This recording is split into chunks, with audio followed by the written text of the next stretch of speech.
Marge found an old Christmas hat, so she wanted to put it on Little Helper and take a photo, but Little Helper was very resistant. It was scared of this hat.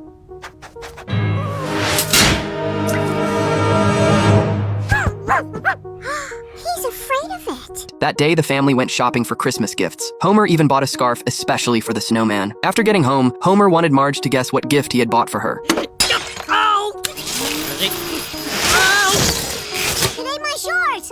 Oh, now that it's happened, it's not so funny. Marge wanted to discuss with Homer the difference between gifts and household supplies. Oh my God! Homer hurried over to check. It turned out that Little Helper had torn apart the sofa. Homer was very angry. I did it! Hit me with the newspaper! You know I get my news online. Lisa noticed something was very wrong with Little Helper, so she wanted to take it to see a pet psychologist. What exactly happened to Little Helper?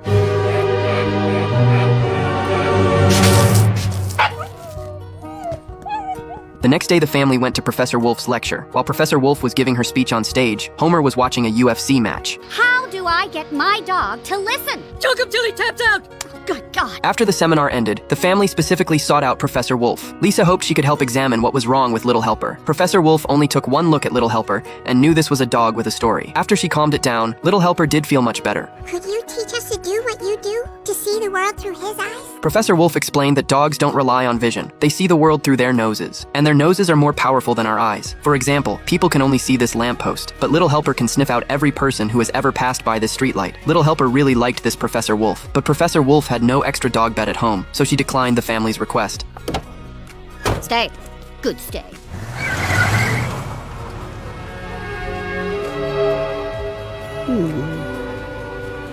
So Lisa planned to find a way to treat Little Helper in Professor Wolf's book. Marge decided to first wash the Christmas hat that Little Helper was holding in its mouth, but she was bitten by Little Helper. Homer gave it a harsh scolding. Then he chained it up in the yard. Well, if he's staying outside, I'm staying outside. You are not staying outside. You are not the boss here. Well, I am, and he paid me to tell you what to do. This boy is sleeping outside. Yes, sir. He even slept with it at night. Seeing this, Marge felt heartbroken too, so she asked Homer what he planned to do now. Homer planned to find another doctor. The next day, the family came to a clinic. The doctor asked what happened to the dog. He bit my mom. He directly suggested euthanizing Little Helper. This terrified the whole family. I don't think that's necessary. Oh no, I'm afraid once a biter, always a biter. Unless you train him or something, but that's crazy hard. Would you like a minute to say goodbye? They quickly took the dog and left. After returning home, the chief of police came to the door. It turned out the vet had reported that the Simpsons dog bites people, so the chief had to follow procedure. Animal control was already on its way to catch Little Helper. Lisa ran in horror to tell Homer, and Bart wouldn't allow this big blue balloon in front of him to take away his dog. Hearing this description, the chief suddenly made a connection. Ah, fine. Darn it. To keep Little Helper from being euthanized, Bart told Homer to take it and run. Yes, sir. When they opened it, it was Professor Wolf. She explained why she came. That day, she saw in Little Helper's eyes that it was on the verge of breaking down. Unless it gets an outlet, it will lead to a disaster. He bit my mom. It is gratifying to be right. Oh, how awful! Upon hearing Lisa say animal control was coming, Professor Wolf hurried to take Little Helper away. Well, I am not leaving here empty-handed. Make me a sandwich. No. Okay. All right. The police chief really sucks. Lisa and Bart were both reluctant to see Little Helper leave. The dog walked up to Marge on its own, as if apologizing to her. Homer said although he wasn't an emotional person, he still wanted to express something to Little Helper. Little Helper was taken by Professor Wolf to the Canine Behavioral Therapy Institute. Professor Wolf gave it a basic examination. To build trust, she decided to sleep with Little Helper tonight. A little bit of reading before bed?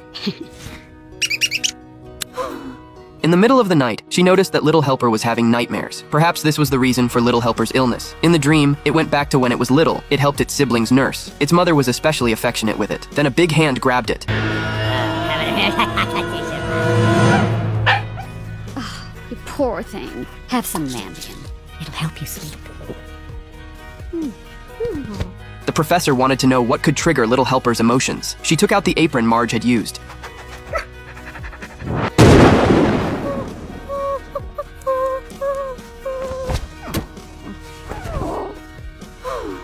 It was obvious that Little Helper liked Marge. Then Professor Wolf also wanted to test whether Little Helper got along with other dogs. At first, Little Helper was friendly, but as soon as another dog got close to its bed, Little Helper got angry.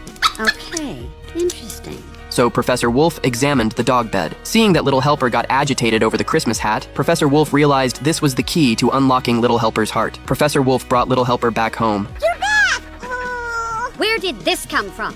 Bart recognized it as the hat he was wearing the day they found Little Helper. Go, go! boys! Run! Run! Dog war coming up fast on the outside. Oh, can we keep him, Dad, please? But he's a loser! He's pathetic! He's a Simpson. Professor Wolf learned that Little Helper used to be a racing dog. Now everything was clear. Professor Wolf was certain that Little Helper had PTSD. They had to find the person who originally traumatized it. Actually, we're in the middle of a holiday brunch, so but I'm with you. Goodbye, everybody. The Simpsons found the dog track. After confirming the man in front of them was the dog trainer, Professor Wolf slapped him right across the face. The trainer said he still remembered this dog. So he recalled its childhood. Its mother used to be the fastest racing dog in the business, and it was the mother's favorite. Of course, it also loved its mother very much. The trainer discovered Little Helper's talent, so he sold it to the racetrack. I want to slap.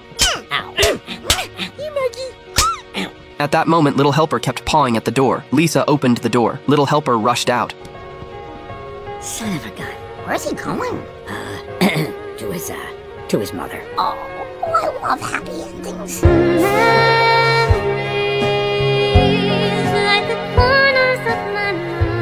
He'll be all right now.